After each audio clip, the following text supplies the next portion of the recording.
Today, day 278. Update on the numbers, because the numbers are changing. Positivity in microclusters, 5.91. Statewide positivity without microclusters, 4.49. With microclusters, 4.8. Over 200,000 tests, which is a lot of tests. 61 New Yorkers passed away. They're in our thoughts and prayers. 139 up on hospitalization, 41 up on ICU, 4 up on intubation. It's all about hospitalizations. Hospitalization rate, hospitalization capacity. Over the last 3 days, okay, that's how many people entered the hospitals from those areas over the last 3 days. Southern Tier has done really remarkably well since we had that problem. I think it really communicated to people. This is change in hospitals over the past week, okay, past 7 days. New York City up 249, Long Island 181, Finger Lakes 142, Mid-Hudson 123. Obviously, highest number in New York City. So really you want to look at this compared to the population in that area, right? Yes, you're going to get more people out of New York City because New York City has 9 million people. This is the hospitalization by percentage of the region, which I think is probably the most telling tale. Western New York and Finger Lakes both have 0.03% of their populations hospitalized, 0.03. You then get to Central New York, Mohawk Valley, Mid-Hudson, Long Island, Southern Tier, Capital Region, you're at 0.02. New York City, North Country, 0.01. Got it? That is how many people are hospitalized as a percentage of that population. And that is, I think, probably the most relevant chart right now. In the broad scope of things, we're dealing with hospitalizations and increases. We are doing dramatically better than virtually every other state in the country. Who's doing better? Maine, Vermont, and Hawaii. Maine, Vermont, and Hawaii are in a different situation than New York. Less population, less cities, less density, etc. We have been going back and forth with Massachusetts, but Massachusetts now is higher than New York is today. Total scope of things, total number of hospital beds in the state is what? 53,000. Hold it a second, go back. It's not totally accurate. 53,000 until we what? We flex, of the flex and surge. We can increase the 53,000 beds up to 75,000 beds, which we did last time, right? We added 50,000 beds. Do you remember that? How many beds are currently occupied? 35,000 beds. How many beds are currently occupied with COVID patients? 4,063. So that's the dimensions that we're dealing with. We're dealing with hospitalization rate, hospitalization capacity. You start with 53,000 beds. You can end elective surgery, reduce the number of people who are in those beds. You can expand the system. It's difficult, but you can do it. We did it last time by 50%. That brought you to about 75,000 beds. Today, 4,000 people hospitalized with COVID. At our height, how many people did we have hospitalized with COVID? At our peak, about 19,000, just to put all these numbers in perspective. The legislature passed a rent assistance bill The rent assistance bill appropriated $100 million, up to $100 million, but had eligibility requirements on what income levels could qualify. We ran the program. The number of eligible applicants only brought us to $40 million in rental aid by the parameters of the law. By executive order, I'm going to change the law. I've spoken to the legislative leaders about this. Reopen the application window, extend the eligibility requirements to help more New Yorkers. Washington is considering passage of a bill which would help with state and local financing, unemployment insurance, transportation aid, vaccination funding, etc. They have been going back and forth. Speaker Pelosi put forth the HEROES bill months ago. They were then talking about a possible compromise bill. Senator McConnell has been extraordinarily difficult. His statement was, let the states go bankrupt. 50 states go bankrupt, that's bad for the country, because the country is 50 states. Senator Manchin has proposed basically a bipartisan compromise bill of $908 billion. I spoke to Senator Manchin. He explained his reasoning, which I think is sound. I spoke with Speaker Pelosi. I agree that, as governor of New York, that we need help desperately, and something is better than nothing. And as a first down payment, I urge them to get something done before they leave for Christmas. Families will not have a holiday if they don't act and if there isn't some aid. President-elect Biden also urged them to get something done. Senator Manchin, who I have great respect for, by the way, says that he believes this is the best they can get done. Again, it's a first down payment. It doesn't come near to the need. It would be a short-term bill until March. And I would urge them to get this first down payment bill passed before they leave, just so families have funding for the holiday season, and it takes some pressure off state and local governments. They would then have to come back and do a real bill next year. I'm sorry. Also, as chairman of the National Governors Association, we asked for $500 billion in state and local funding. National Governors Association, that's Democrats and Republicans. We sent a letter supporting a $500 billion state and local package. This bill has $160 billion in state and local funding. So it's not nearly what the governors asked for of this country. But again, something is better than nothing, and we would support a first down payment bill. The next chapter is going to be vaccine distribution and vaccine acceptance. This is the weapon that wins the COVID war, and we have to get serious about this. The distribution is a massive undertaking by government. I've said a number of times, it has to be fair, it has to be equitable. The state has to have funding to do it. We have to be able to get the black and brown communities and poor communities. Blacks died at twice the rate that whites died. Browns died at 1.5 times the rate that whites died. They've had less COVID testing. They have higher infection rates.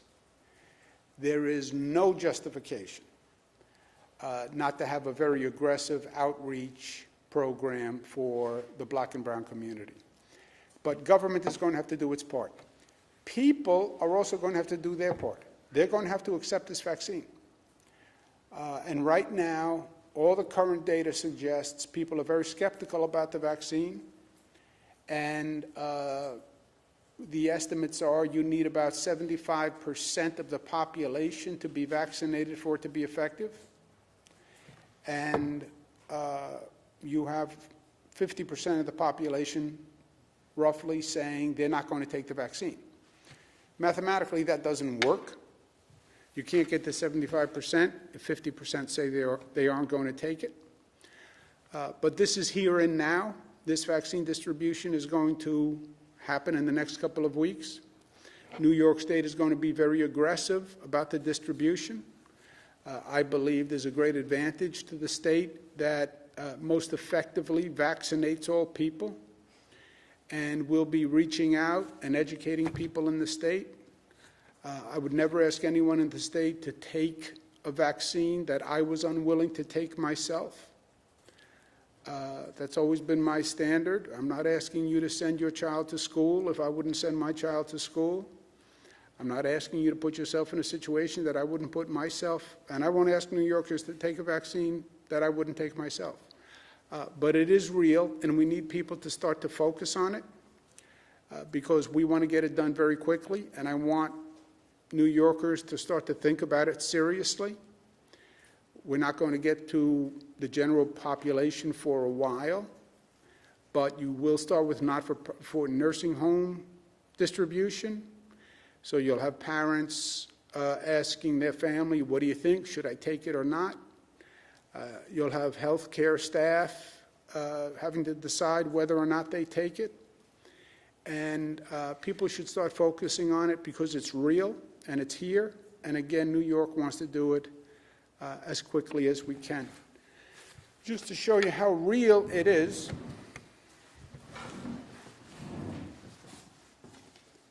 in this box, what is in this box? Maybe it's a Christmas present. Who would I give a Christmas present to at this point? Let's not ask. This is a box of vaccines. Pfizer, which is a great New York company, made the vaccine. Pfizer developed the vaccine without any assistance from the federal government. They did it all on their own.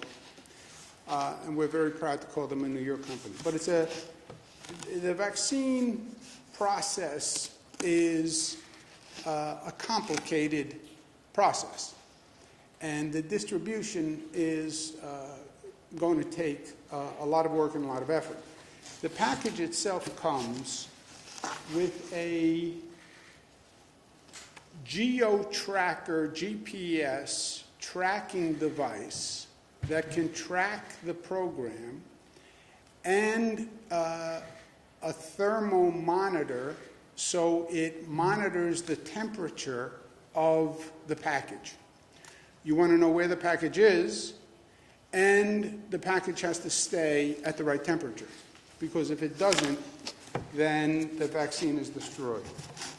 It comes wrapped in dry ice. The dry ice, because it has to be ultra cold, when you receive the package, you have to replace the dry ice, and then you have to replace the dry ice every 5 days, okay? Under the dry ice is the actual package that has the trays in it. The trays have the actual vials in it. A vial, by the way, the vials are made glass from Corning Glass, another great New York company. A vial contains enough for 5 dosages. The vial comes with a diluting liquid, and the actual vial gets diluted before the vaccination actually happens. one tray, they call this a tray, one tray can hold up to 195 vials. Each vial, this is a vial, can do 5 dosages. The package itself can hold 5 trays.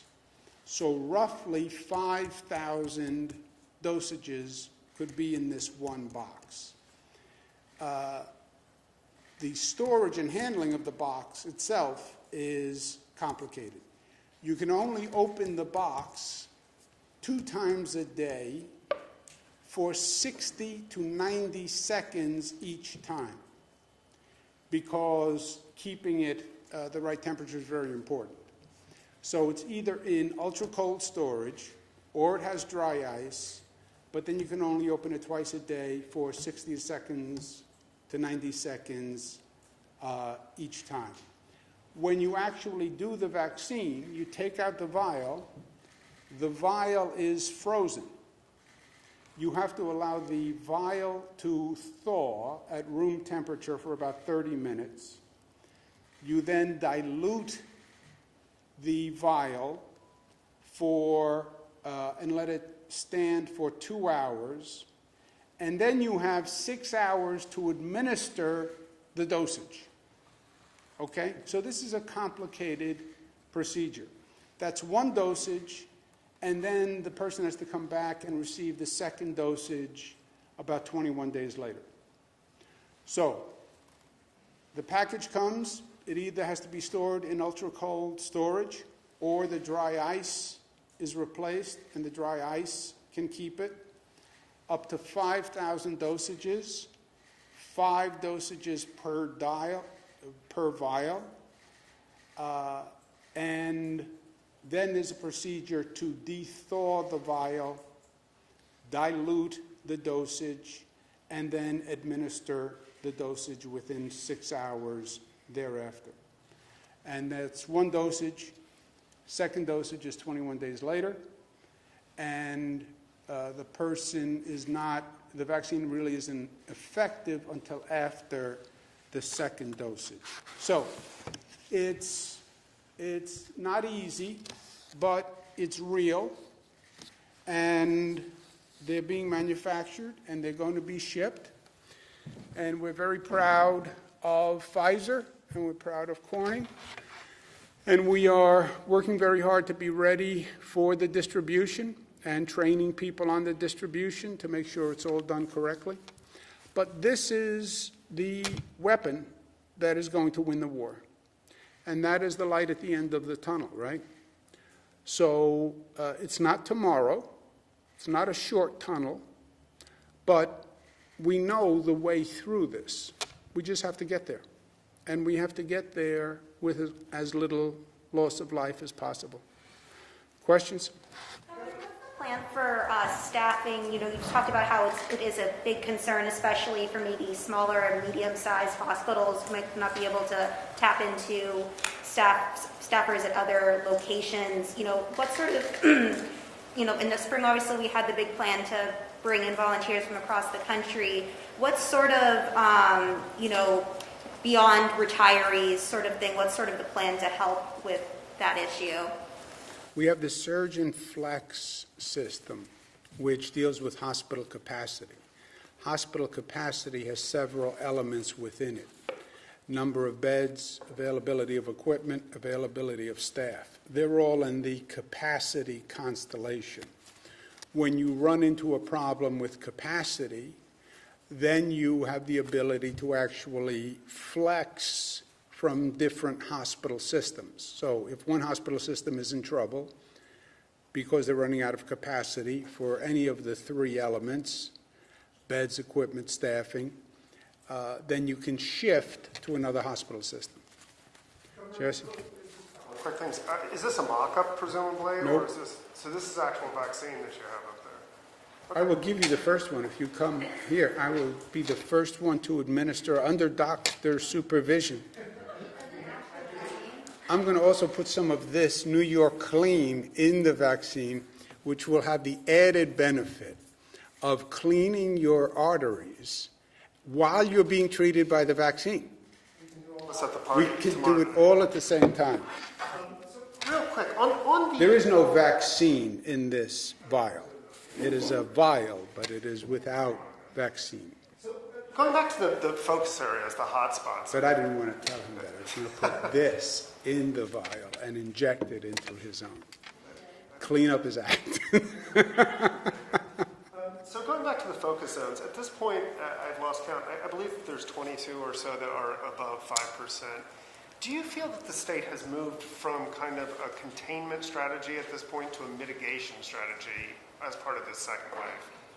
I don't know that really containment and mitigation are applicable anymore, Jesse. Those were sort of terms they used early on. We are trying to contain. We are trying to mitigate. We've been doing both, right?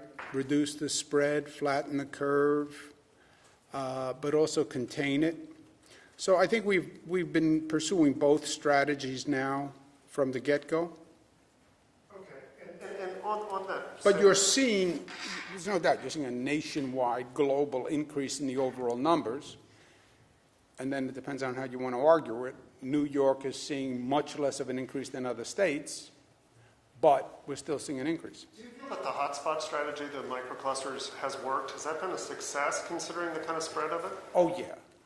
Oh, yes. Look, you're not going to, do I think we're going to defy human nature and global dynamics? No. You're into the holiday season. You're seeing the same thing all across the world. Now, defy is a funny word. Has New York defied the dynamic more than other states? Yes. Has it defied it in total? No. You know it has defied it because that's the Johns Hopkins. Can you put up Johns Hopkins again? This is, the Johns Hopkins chart shows New York has defied the national surge, right? Otherwise, New York would have to be up there with Idaho and Kansas and South Dakota. Hasn't defied it absolutely, but it has largely, that's why we're all the way at the bottom.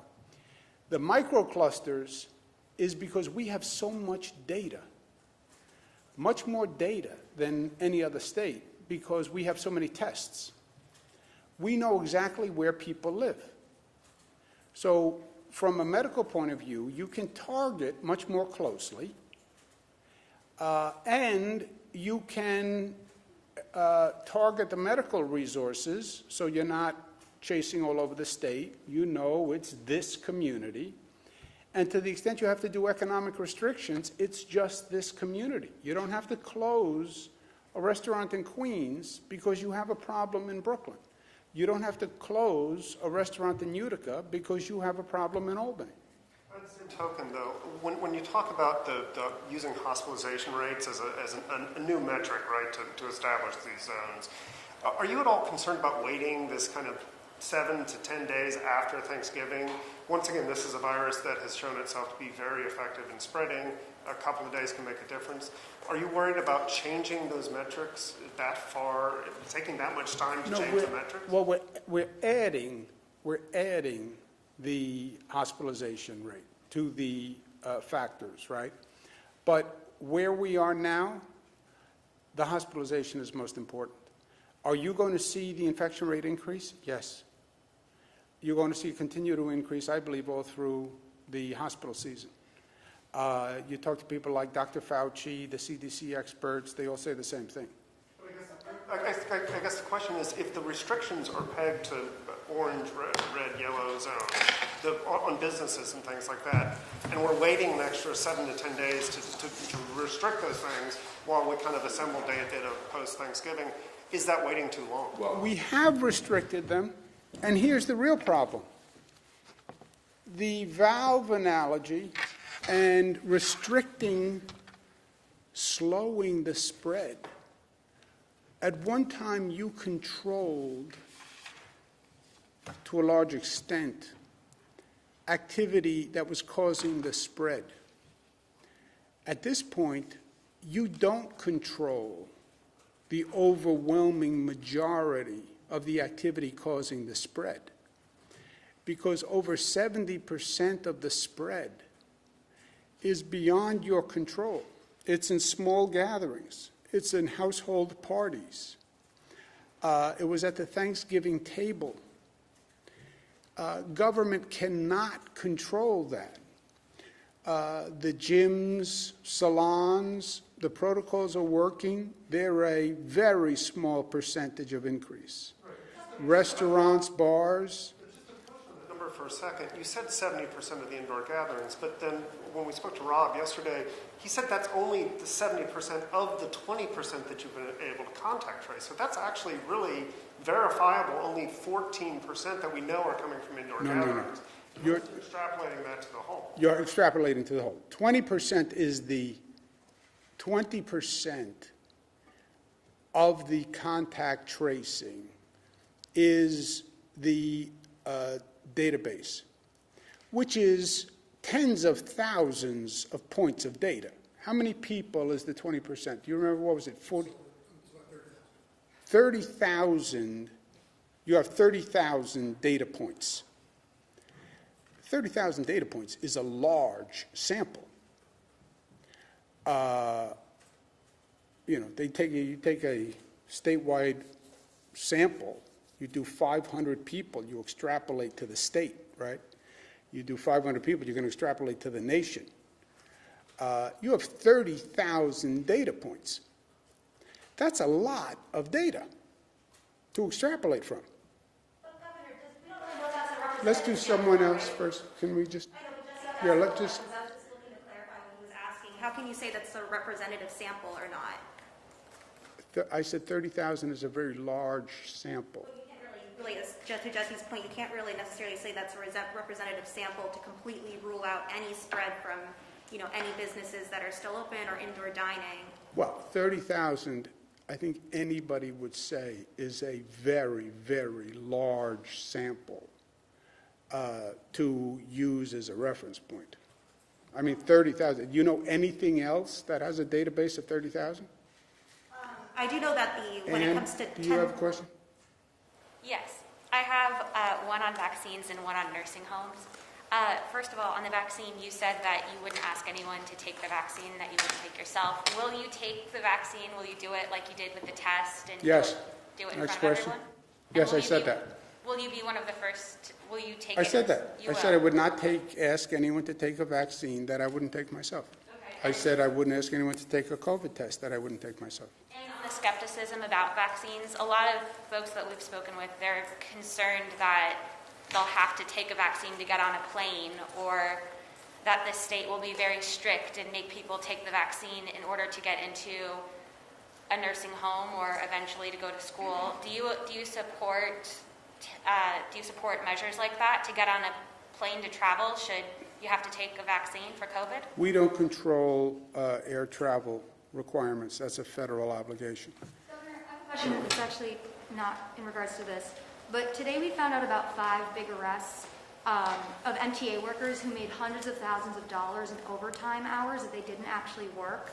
Actually, the MTA Inspector General was involved in this. But anyway, the arrests are tied to a federal investigation. What do you think of this, and do you think that this is a sign of corruption or mismanagement in the MTA? I think there are bad apples in every line of work.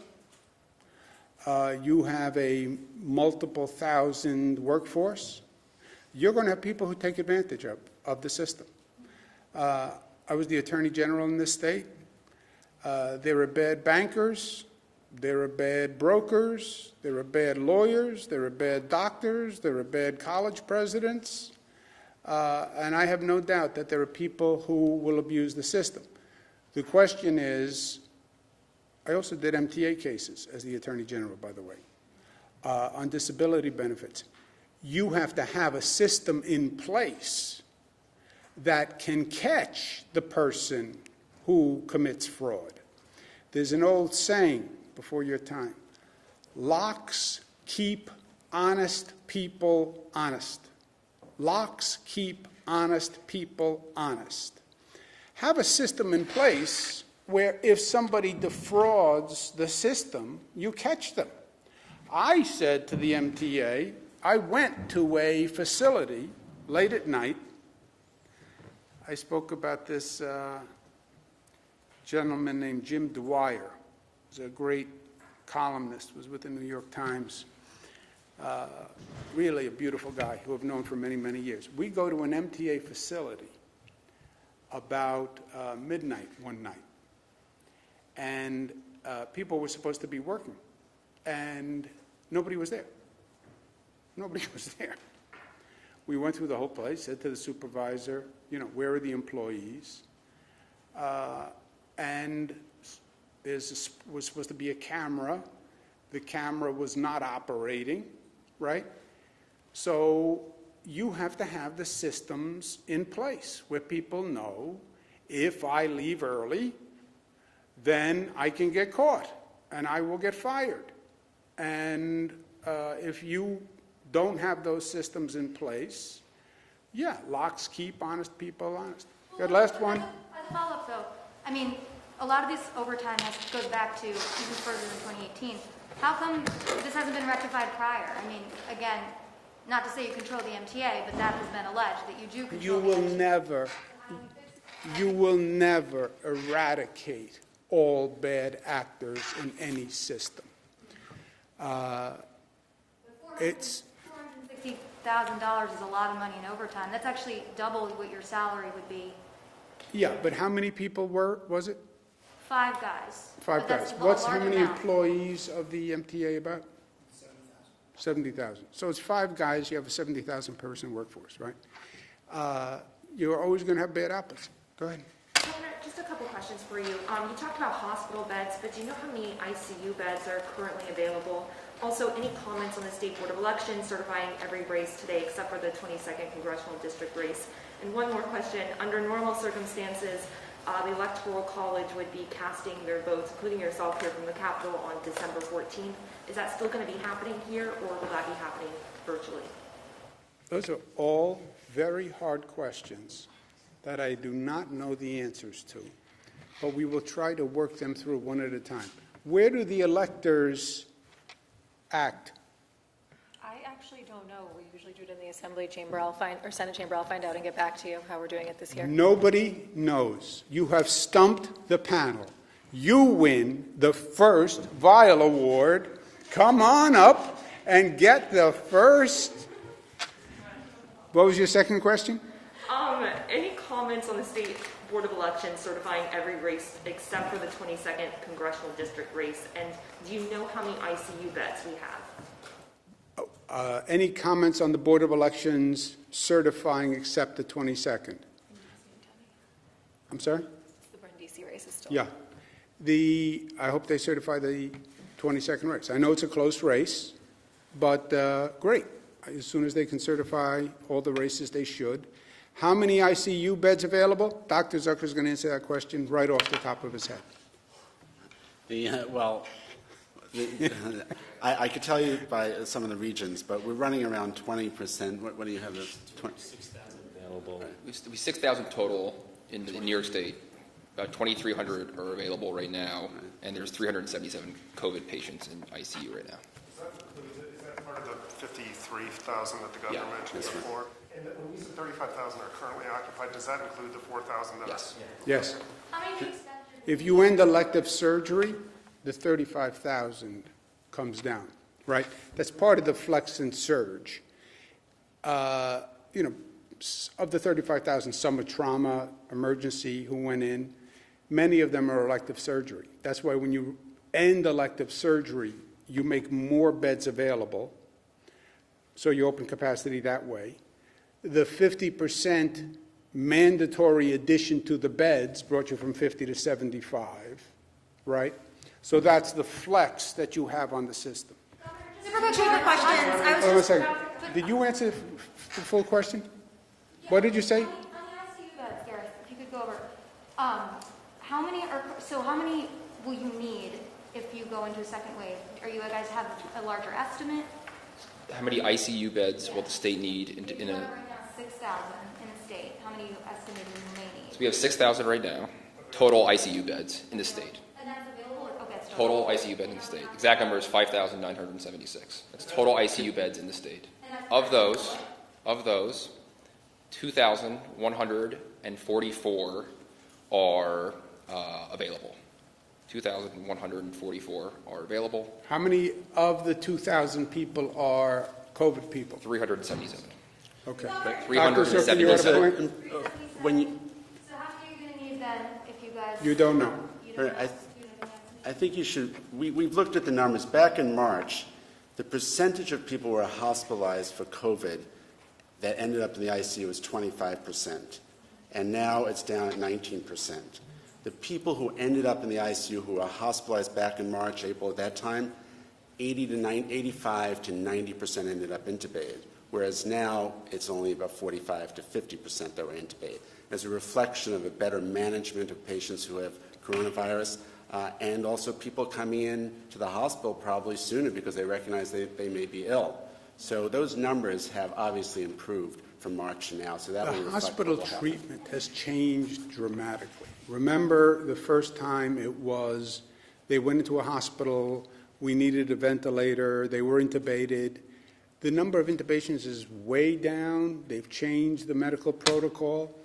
The number that go to ICU is down, the number that is intubated is down, and the number that die has, what's the death rate? We have around, yeah, 8% down. It's 8% down from what? 23. Death rate was 23% if you went into the hospital. It's now down to 8%. Okay, I'm going to go to work. Thank you very much. Governor, New York has the highest.